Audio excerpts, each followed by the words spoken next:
You're listening to the Visionary Lifestyle Podcast, the show that's dedicated to raising consciousness and empowering you to activate your highest potential. I'm your host, Magda Freedom Rod.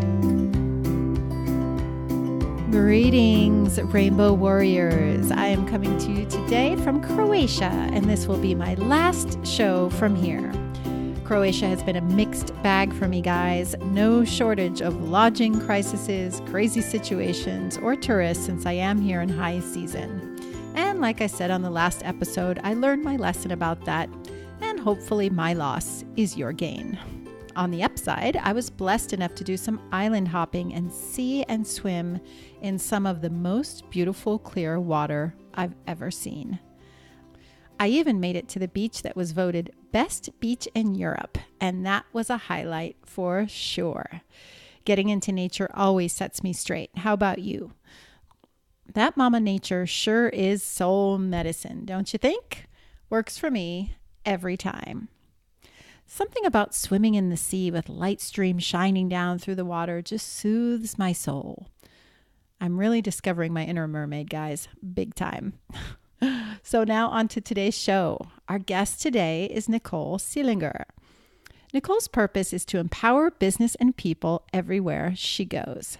She's a visionary that aims to strengthen entrepreneurs by bringing them clarity and strategies towards their vision and future trends so they can achieve their fullest potential to create a positive impact on society.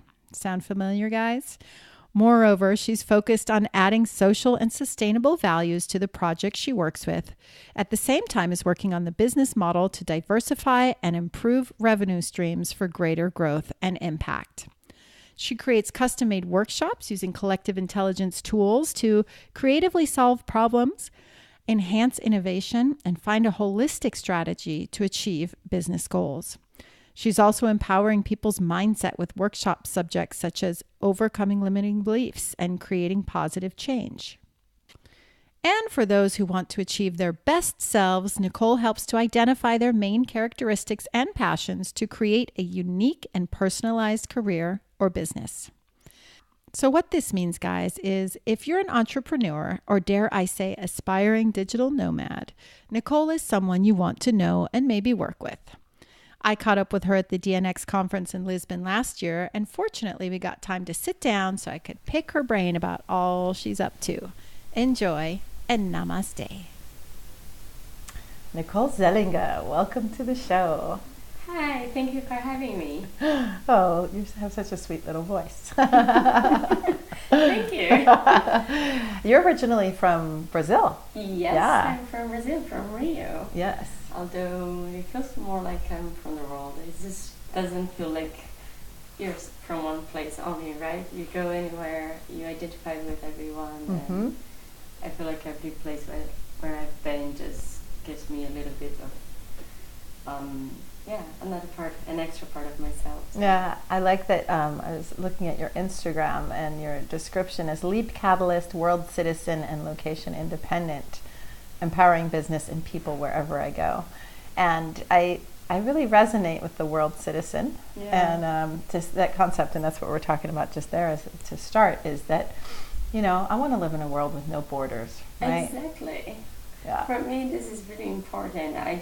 I really, really want to be still alive the day that we actually do have like a global citizen passport. And I really aim to one day maybe have it, have influence enough to actually start talking with like world leaders, and then being able to talk about why is it important for us, like location dependent people, to actually be able to go to different places and still bring value. And why not? Why do we need to be like limited to our passport or borders? Like so many questions, and they don't get us. Yeah, not yet, but with the evolution of consciousness, maybe it won't take too long for us to get there. Things are moving pretty rapidly in the consciousness space, don't you think? Oh, I totally agree with that. I totally agree with that. I always feel the raise of consciousness everywhere I go. With the years passing, I see more and more people vibrating in that level of talking about the same topics and talking about let's have a more conscious type of living, let's create a different world, like what is the kind of world that we want to create, what is the vision that we have for our lives, how do we want to be, and also like connectedness, right, like about oneness, about how we are all connected, how we can actually help each other and support. There's a beautiful video, I don't know if should I already talk about it? Sure, whatever you want, and we'll link it in the show notes. Yes, there's a really nice video that I watched like just before coming to Lisbon, and I have it on the list to actually play here next mention. It's called Overview, and it's about the astronauts, and they all, when they finally see the Earth, and they see it like this like huge beautiful, and they see it like as a organism, right? Like it's everything. It's like it's a live organism. Like you can see how everything's changing, like the atmosphere, like the sea, like the lights and everything. And you really feel like, oh my God, who are we, right? Like we're part of this. We are all connected. We are all part of the same thing. We're all in the same boat, and we should really stop playing as if we're in our own bubble, right? Right. Yeah. When you get that higher perspective, when you're an astronaut, you zoom out and you see the planet as a whole, and you're like, oh, one world. Yeah. Not borders, not different people, different worlds. Like you say, we're in the same boat. We're on the same planet, right? Yes. We are part of that planet. We are here, and I think that's the beauty as well when you start traveling. That's how I say it. I really feel as like a world citizen, because wherever you are, you can actually be integrated to that society. You can actually get to know people and realize that they have the same feelings that you do. They may have like similar fears. Some things obviously are different because society might program people in different ways, which is also even more beautiful, because then we start like looking at what are our own programming, and how can I actually see someone else, how can I actually see other perspectives in the world, instead of being just looking the world through my own glasses only, right? Right. So yeah, I really think that we are all connected, all world citizens. Yeah. Somehow, and once we start seeing like this, we probably will take better care of our home planet. Right. Well, hopefully. And I like what you started saying too about envisioning the world that we want, right? Definitely. Because this is what this show is all about, really. This is visionary lifestyle, visionary being with the third eye, and it's twofold. It's number one, envisioning the world that we want, imagining it into reality. So first envisioning it, talking about it, discussing it, feeling into it, talking with our peers, talking with our brothers and sisters, other world citizens from around the world, right? And then figuring out what the action steps are to bring that into our current reality, right? To evolve into it. Totally, that's pretty much what my workshop was about on GNX. That's pretty much what I try to bring to people, to be business or people. Yeah, so let's talk a bit more about your work. How does your work support what we're talking about here? Well, I think first of all, I see business made out of people, right? So I think it's about having the consciousness that when I do my work, it's not only like finding business strategies only. I'm also trying to look at the human side of it and the people who are behind it. So it's the entrepreneur. What is it that actually makes sense for the entrepreneur itself? Like, what is aligned to their own personal mission or vision, or their own personal purpose, and try to align that to the work they are doing. So really make more purpose-driven businesses, businesses that actually also understand very well what are the needs that are there in the world, what are the needs of the clients or their prospects, and through that they also start knowing so much what is the cause that they are working on. I think I always say that actually to people. It's like, okay, you have your idea, you don't know who's your target, your persona, whatever. Okay, so what is the cause? And I'm like, let's take 2 steps back, like 1 step back, and let's dive into the problem. And when I say about diving into the problem, it's not about going down to the rabbit hole and like kind of get lost in that and like feeling miserable or complaining about the problems in the world, but actually to try to understand problems, understand why those problems are existing, what are all the people that are involved in that problem existing and so for example, if we think about like kids are not really eating healthy, we're thinking, okay, so why are kids not eating healthy? Oh, because the industry like makes a lot of very colorful things for kids that are actually not healthy. So what else is also involved in that? Oh, maybe governments could also be giving more incentives for schools to have proper meals for kids, or maybe governments could also give incentives to businesses that are actually making better healthy food to also have like better prices for, to be more attractive for parents. Or you can have in this case, like the situation of the parents that are so busy. So that's what I kind of like try to always make people think about it. Like at first step, let's find out what are the whys behind that's what's going on, understand very well the cause, and with that as well, it also helps the entrepreneur in innovation as well. So not only innovation, also communicating with the clients, like they become an expert in the cause, they become an activist about it, right? So they will kind of step back a little bit from their ideas, and sometimes they can see that there's so much more there's so much more opportunities, and they can aim in things that can actually bring them even more results. So yeah, my work, so going back to your question, my work is a bit of a mix. Sometimes I'm empowering people in the personal side, really. I work a lot with collective intelligence as well, doing workshops, doing team engagement, making sure it's all about people for me. I really love people. I'm really good in reading people. And then empowering people that are also working for the business.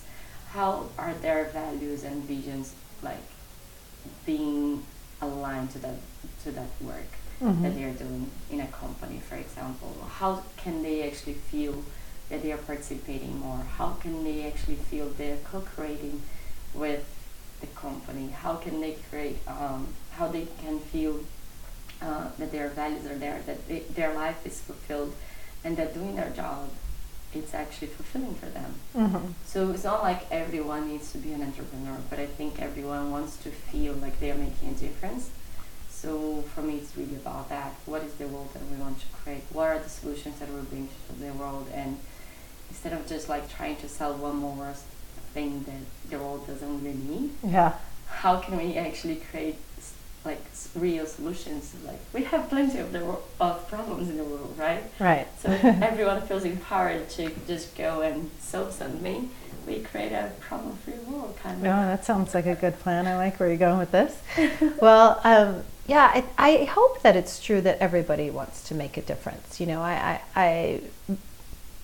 I think we're moving in that direction. I think there's still a lot of people in the world who are not quite awake to the world outside of themselves, and and this is, I think, where the personal development side comes in, that where you stop people and sit them down and actually find out what their values are, and I do value clean air, I do value clean water, my behaviors are not in alignment with my values, right? Yes, totally. And I see why you see that, but if I go a bit deeper, I would say that it's not like everyone, it's not like people don't want to make a difference. I think a lot of people are just in a survival mindset. And when people are like as well, and that's also why personal growth really helps, because it makes people have more self-awareness, understanding themselves, understanding what triggers them, what are the things that are mind limiting their beliefs. And a lot of people might not, those who normally say, they are not really thinking so much about making a difference, they normally, if you dig deeper, they don't feel empowered to make a difference. They just feel like their existence in the world is not something that makes a difference. That's the thing. They don't see their uniqueness. They don't see the value.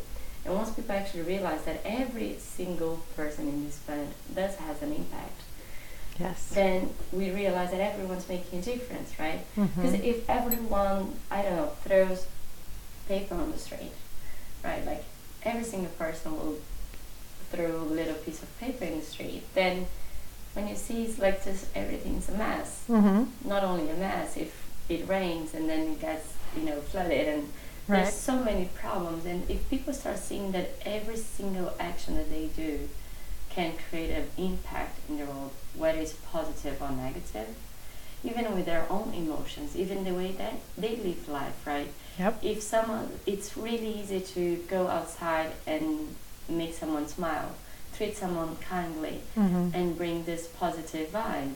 At the same time, if someone is actually always in a bad mood and just go outside and just already kind of complains about something, people are like, oh, you create like that resonates in a bad vibe as well. Right. It's the ripple effect. Yes. And we all have the ripple effect. We are all connected the whole time.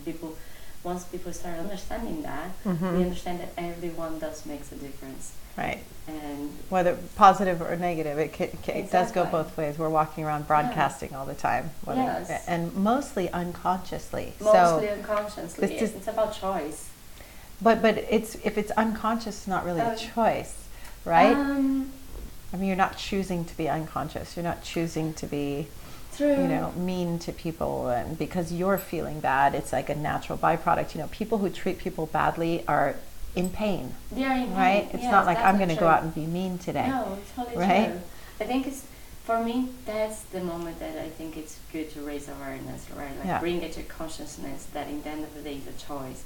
Because even if it's subconscious that we are in that pain, that we are in those things, once we start understanding that those things are a choice. Yeah. Because, I mean, of course, being hurt, it's not like it's a choice, but allowing yourself to go down with the suffering it is. Right. And by saying this, I'm not saying to resist and pretend that life is always happy and just completely canceling our emotions.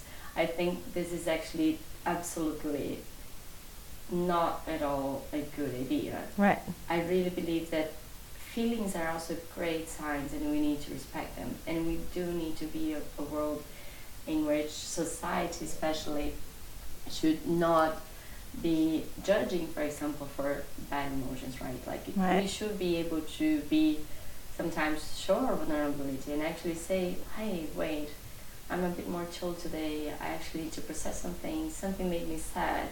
And actually analyze what that means. Dive deeper. those things, yeah. those things will actually trigger something. Those things are a little sign that something that if you dive deeper, then you can actually bring something from your subconscious to conscious. And then by that, you learn more about yourself. You learn what is it that you can do and stop living from a reactive point of view, like as a machine or like a robot that doesn't know what it's doing, right? Yeah. You can then actually start having more control and the creation of your life the way you want. Right.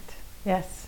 So in order to get there, in order to raise awareness, raise consciousness, mindfulness practices is something that you teach and incorporate in your work, right? Yes. So what kind of tools are you using with your clients? Well, in mindfulness practice, like normally I'll just like use a little bit of meditation and try to make sure that they can be present and grounded.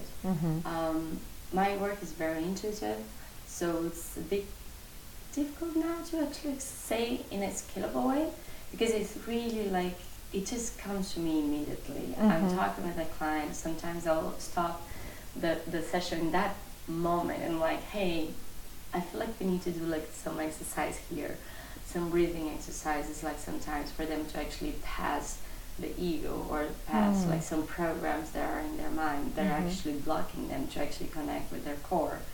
Or they will just like meditate, like just pretty much try to focus on their breathing. Or I like as well imagining, for example, a rose like in front of us, and then ask them like to put anything that is negative, that is actually having their energy right now, all the BS that are in their mind, to just like be stuck to that rose, like as if it was a vacuum cleaner. And that's an exercise that normally people really adore. And it really cleans that energy, you know, and then they feel lighter, and then we can actually get back to ourselves, like, you know, grounded with like roots, and imagining us always, you know, as well, light coming from on top of your head, like a big shiny sun, shining bright and illuminating you, and like understanding and seeing that all that light as well going through your heart, expanding the heart, and also like all those things like in meditation that we do, right? Like to expand it and actually connect to the world. And by that, really try to raise their vibrations so they can actually get into whatever exercise or talk that we're trying to accomplish. So, for example, when we do that, because the thing is, normally, because what happens is that you cannot raise like the vibration, for example, from someone that is actually feeling guilty or depressed completely to unconditional love or to compassion and like to really high vibrations, right? Like you need to kind of like keep upgrading and scaling level by level, step by step into the scale of emotions. I guess you've already seen those scales of emotions, right? Yes. So you always have, for example, it's actually better to have someone that is feeling anger than someone that is feeling completely apathetic or depressed, because when they are pathetic and depressed, they might not, like, they're really like low on that scale. And once you actually able to bring them to start raising that vibration, like anger, you can always turn anger to like, so now what is it, why was that anger, what is it that is influencing you, what is that triggering in you that now we can actually see and heal and take care of, and what are the next steps. So that's easier, for example, than someone that is completely like, I don't care, I don't know what's my purpose, I don't know what to leave. Like when you have anger, for example, you can really use it as fuel, right? If like you shift the energy, use it as fuel to take action to change whatever it is that you're not happy with. Yeah, I have a thing like about anger, because it's not really something that it comes to me. Like normally I just step directly to sadness, but anger is actually normally the gate for this level of a process of feelings actually that you can do for resolution of conflicts, for example. And yeah, normally it passes directly to sadness, but normally, yes, it will come from anger. But once the person is in anger, the idea is to understand why is that, and that's actually normally some the trigger that might have made them sad, and then understanding why that. And then once you start actually putting as well, like in the bridge to the connection to what is it that happened, maybe let's see what was it that was happening is not through your eyes, but there are other perspectives. Maybe that person did this to you because of this and this and that, and then you start actually bringing feelings of compassion and understanding and connectedness, all the way you can actually really empathize with the situation and actually forgive and like bring love to the situation. This is healing. Yeah. Exactly. Exactly. So that's why I'm saying, like before, that what I was saying is definitely not about ignoring negative feelings. I think they're important signs.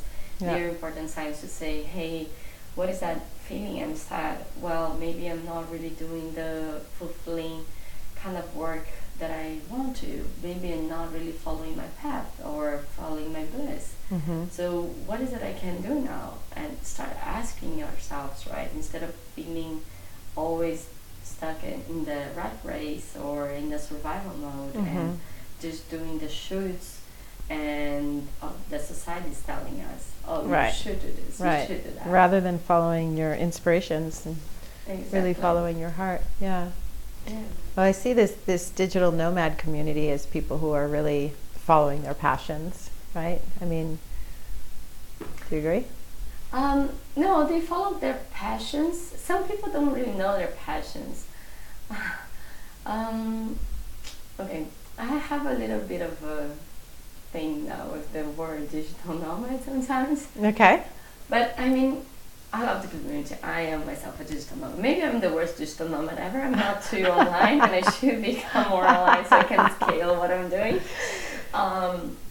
I think the only thing that triggers me is that some parts of the community and some people start kind of using this as too much of the lifestyle, and let me take a picture on Instagram on the pool, like working by the pool, instead of actually using all that potential that they have to actually create real change to the world. There are a lot of people just using the geo arbitrage to travel to cheap places and take advantage pretty much of those places and societies without realizing the impact that they have. And for me, having consciousness is an important thing all the time, right? So I think it's really important for people to realize, especially us, how we're actually affecting our surroundings. It's not like just, oh yes, cool, let me go there, I have money, so I'll just live as a queen or king, and not care about the influence of bringing that money to the local people. What is it that I'm doing back to them, like giving away, you know, like I have this document of business purpose that I use with all clients and even with my business partners. So everyone that I'm co-creating with, there is this value of me that is always there, and it's like wherever I go, I'll have like some sort of talk, or there's somehow something that I need to give back and give as a free, or like empower someone, like a social entrepreneur, and try to bring something back, you know, to the community. Knowing how I affect the place. Yeah, so a lot of your model is about giving back, and the mindfulness practices, obviously you're well practiced in them, and I guess you're bringing these to your clients so they can get to the point where they're more aware and they understand the importance of giving back, right? Because if we look at the right livelihood concept, right, anything that we do, let it be of benefit to others as well, right? So you're not working with businesses that are completely ignorant, right, of the world's problems. Oh no, I fired some of my clients this year actually. I realized that I definitely want to make sure that I want to just work with change makers or potential change makers. Not that I don't believe that other people can also catch that awareness. I was actually working with people always finding ways to bring more conscience to the business, right? Like, but sometimes it's really, if the person's too stuck on what is it I'm gonna sell this weekend, it's kind of difficult to get out of that mindset only to just like, let's turn into give back is such a foreign language to them, you know, they're like, but how am I gonna make it? And then you still need to scale up, just like on the emotions, scale, like for example, you need to get out of like the survival mindset of the entrepreneur, like, oh, sales, sales, sales, to pushing the sales, to actually understand a bit more of their own values and their own, the values that they are bringing to the world with their business. How is it like, how to improve their own services so they can actually start generating more value and having more clients, and not being so much in that rat race of like, oh my god, I need to do the sales this weekend. And then later on, when they start moving towards this abundance mindset, start also seeing, oh, where can I also give back and give more, to create even more abundance for them. Right. But it's again, it's a scale, everyone is in different levels, you know, I'm not trying to compare everyone. And I try to be very inclusive as well with people who I work, like the last 2 clients that I got actually were people who are not even entrepreneurs, like they just want to become, they're actually still feeling a bit, don't know what they're doing, what their purpose. But because of their values were so, great, and I could see that they were good energy, wanting to bring something to the world. It's like, okay, I'll do more of a personal coaching first to later move towards a business coach. But so I think it's always about as well the energy of the person that wants to come and work with me. I definitely like working with people who are ready for it and want to work for me. So I'm more like the person that is open and receptive to those who come to me than actually trying to push too much and be like, hey, work with me, you know, like I think the right people come. Doesn't this have to be one of the first agreements with a coach and a client, is that you have to be coachable? You have to be willing to make the changes that I suggest. Exactly. That's the thing. A lot of people they just want to work and then they want advices, but they will never implement it, right? And that's kind of sad, because it's also like, well, I want to see the results. It's not only, for me, it's not only about having the money in my bank account or anything like that. It's really about seeing the result. That really motivates me. That really makes me want to see more of what's going on and helping them gives me joy. Otherwise, I could use that time to help someone else. Right. So Yeah, exactly. this is important, I feel. Yes. And not just results, but measurable results, right? Seeing people's lives really transform and seeing their businesses grow and things. Yeah. Yeah, measurable results, but sometimes some results are actually intangible, right? Like sometimes people are just coming from a place of like feeling really totally lost, and then all of a sudden they actually have they have more guidance, and they go for experimenting, and they go to the world, you know. Maybe you see that as measurable, but I think no, you're right. You're right. That's kind of a gray area. It's like, how do you measure somebody going from feeling lost to feeling inspired? I guess that doesn't have really a metric to measure.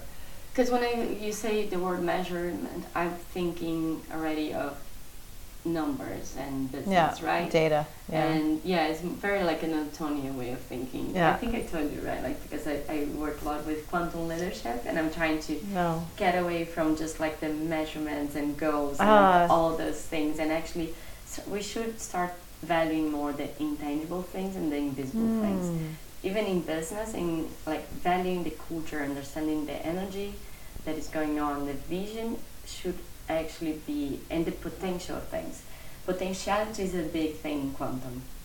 So if we start measuring that, like celebrating that, not measuring, sorry, celebrating that, the potentialities and this intangible, and the missions and values and the culture that is happening, the good energy that is in the workplace, we can also get really great results. Right. Instead of only focusing on the goals and having everyone wanting to like, oh my God, I want to quit. Right. Yeah. No, this is a great point. I love what you just said, is that we need to value more the intangible things. I would agree with that. As a society, as a world in general, we need to value a lot more the intangible things rather than the measurable things. That's a great point. Yeah, I agree. So okay, I'm not going to use the word digital nomad. As as a world traveler, you know, how do you pull this off, being location independent? How do you pull that off? How do you work and travel all the time? I follow my curiosity. Well, not only my curiosity, I follow a lot of my intuition telling me what are the calls, where should I go next. But of course, that is also coming from external invitations. Going from where there are events that I want to attend, where there are the invitations of people that I want to go and meet and work with, or events that I might be hosting a workation or a workshop or giving a talk. So that kind of like gives me a little bit of the direction of where I go, and then I always connect with my intuition to find out, well, I go there just for the event itself and then I come back, or should I just continue there for a longer time, or should I explore somewhere else? It's really like intuitive base, I guess, and feeling what I need in that moment, right? Like there are moments that I'll be more social. I really love people, but I go to this place of like networking and doing so much for others that I can really just not focus too much on my own projects. So I've now finally this year, like after an accident in Bali, I really realized how much I actually the universe was really giving me a sign to slow down. Yeah, you got an injury in Bali, so you've been walking around with this cast on your foot, and it quite literally slowed you down, of course. It was pretty literally, like, you know, like it was like, hey, you slow down, like, because I was this person that was like up and down, going very quickly from one place to another, and even this injury like just brought me so many blessings. Actually, the fact that I actually had this timing bad, which was like quite challenging, you know, like I had to work a lot on my mindset, and the whole time I was like, no, there's so many blessings behind it, I'll find it. So I couldn't like drive myself crazy, because I was just pretty much being taken care of by friends.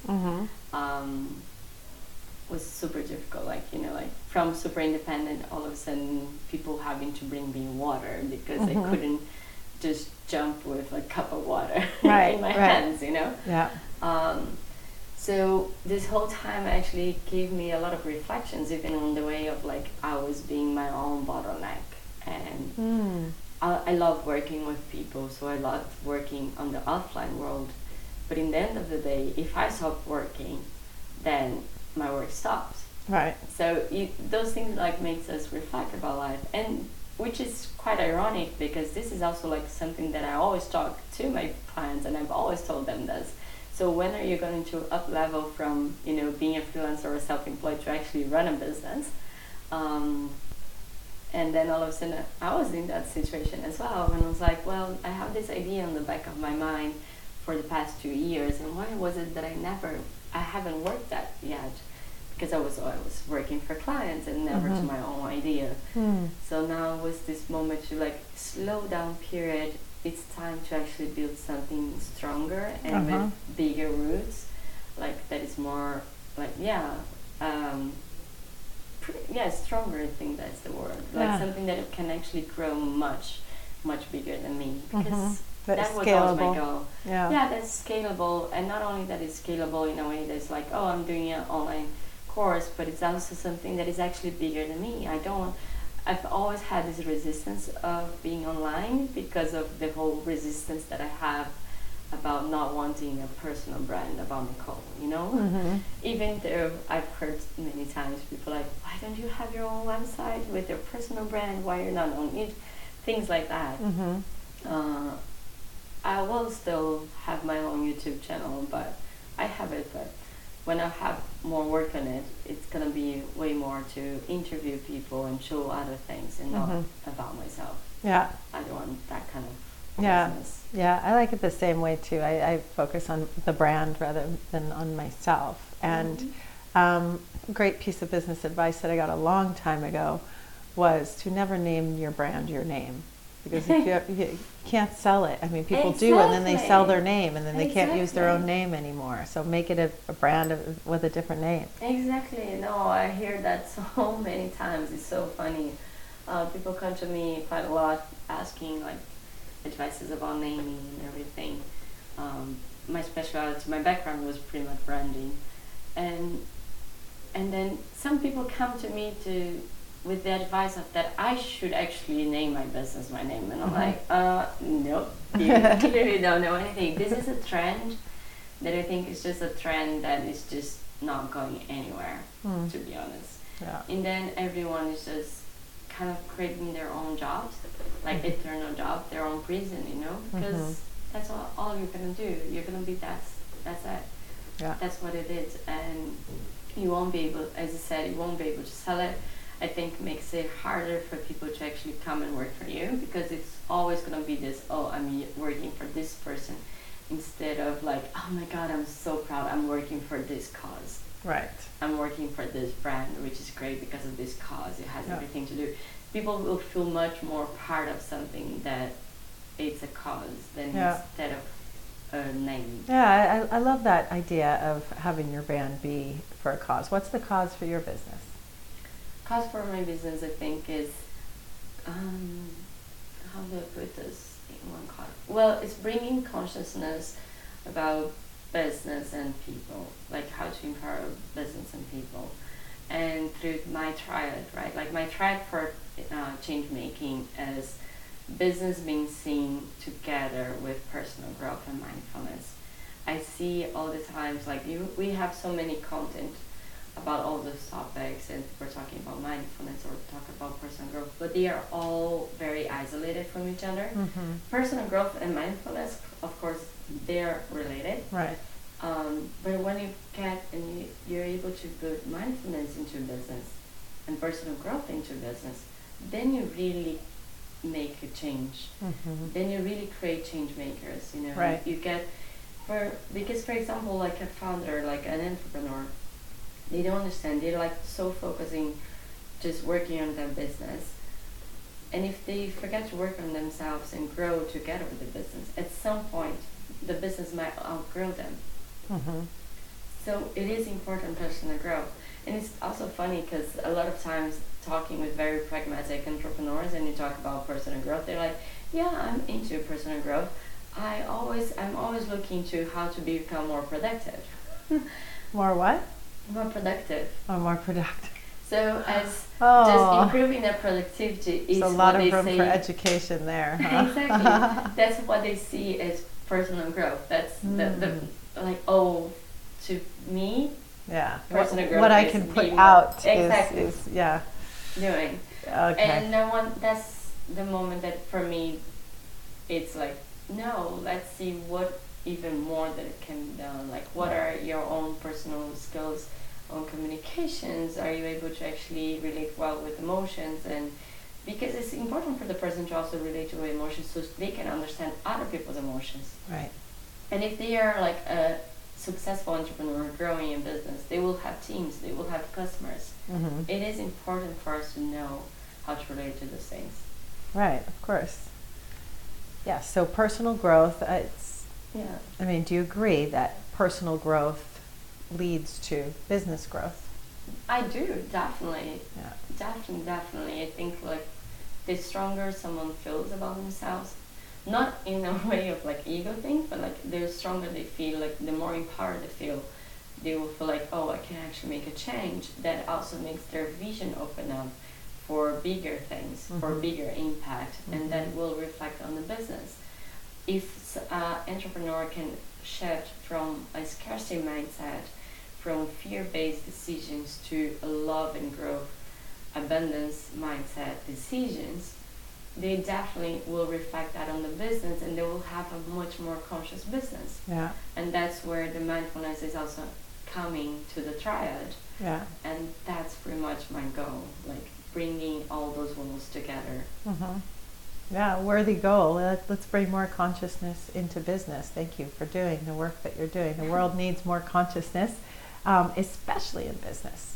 Exactly. Right? We have enough greed out there, single bottom line, just motivated by all the wrong reasons. We definitely need more consciousness in business, so we need more people like you. Thank you. Thank you very much. Yes. Yeah.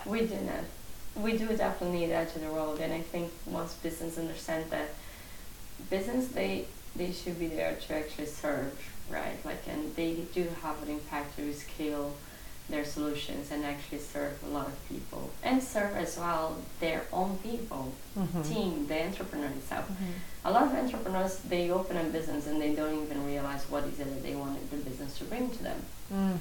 So that's also like, we can actually see all the ways, like how business can actually be serving. And do you think it's a radical concept for people, maybe not for the people that are attracted to you, but in general, do you think that it's a radical concept for business to be, for their purpose, in air quotes, to be of service? Or do you think most businesses get that? That's the thing. It's for some people they'll be like, oh yeah, I'm making my business to make money. But then it's like, so how do you make money? Oh, I try to sell things. Yeah, but what those things do? They will do in the end something for someone. So by the end of the day, if they understand that business is in service to something, to some sort of cause. So part of your work is pointing that out and helping them define that. Yeah, because a lot of people just don't realize that, and it's there. It's simply there the whole time, but people are not really seeing through that angle, right? Yeah, so it's about shining the light of awareness on that and maybe making that more of the forefront of their business, connecting them to their purpose. Yes, exactly. Like, and for example, I studied my whole life marketing, and I remember that when I was going to university, there was a part of me that was like, why am I doing this? I'm gonna be learning how to sell things that people don't need to them, you know. And then I've learned so much, like, about, because I didn't really study only marketing. I did study PR, advertising, and marketing from different angles. I did 2 universities at the same time, and then I went for a specialization in somewhere else. And now I'm so happy that I did that, because I think I saw things in a way more holistic way. And once people understand that, yes, it's okay to be about sales, it is okay to be about profit, it is okay to be about making money. That's not the issue here. But once you understand that by the end of the day, you're doing those sales because you are providing value, because you're giving benefit. you're going to be able to also sell better. In any sales negotiation, I will make a better sale because I'm able to actually understand what the other person needs and meet them halfway with my interests as well. And seeing what is it that can benefit them. And through that, by this sort of like finding that middle term, people will be happy to negotiate. So same thing with sales, right? Like if you find what is the thing that they need and you provide that answer, the benefit, you're in service. Right. It doesn't matter whatever it is that you're selling. In theory, you're in service for people somehow. Yeah, good. Well, let's keep shining the light of awareness on that and helping people become more conscious about how they actually are in service or can be more in service. Yes, I like that. Envisioning a better world and taking the action to bring it into reality. Yes, to take the leap and level up. Yes, Leap Catalyst. So people can find more about you and your work on your website. Yeah, sure. People can always come and talk with me on LinkedIn, connect there, or through my website. We are just making like this beautiful portal, so a lot of people who are actually working towards one of those causes, like whether it's business, mindfulness, or personal growth, anything. It can be something very specific. It can be everything at the same time.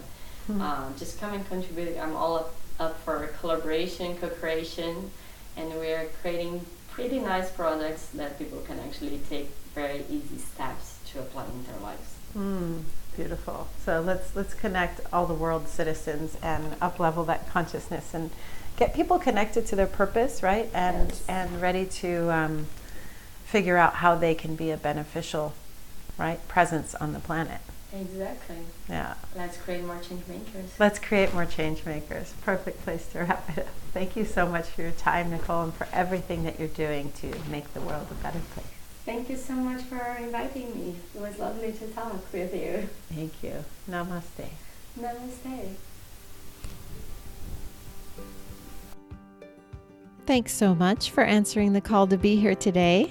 I'm so glad you're part of our tribe of activated rainbow warriors.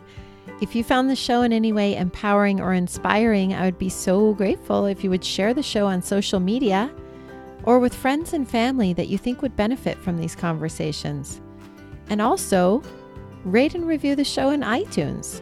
This is really the very best way to help support the show and help us get noticed by others who are looking for the sort of content that we're sharing. Now notice there are no outside ads playing here. That's because the show is supported by you, the listener. You can become a patron of the show with a small monthly donation by checking out the perks on our Patreon page at patreon.com/visionary lifestyle and signing up there. There's also a one-time donation button on the podcast page of the website if that suits you better. And just so you know, your donations help to cover the necessary out-of-pocket monthly expenses to produce the show and will also help us grow so we can inspire and educate even more people.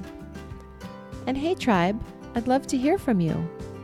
Visit me at visionary-lifestyle.com and please tell me your comments and questions. I really look forward to connecting with you. I love you. Namaste.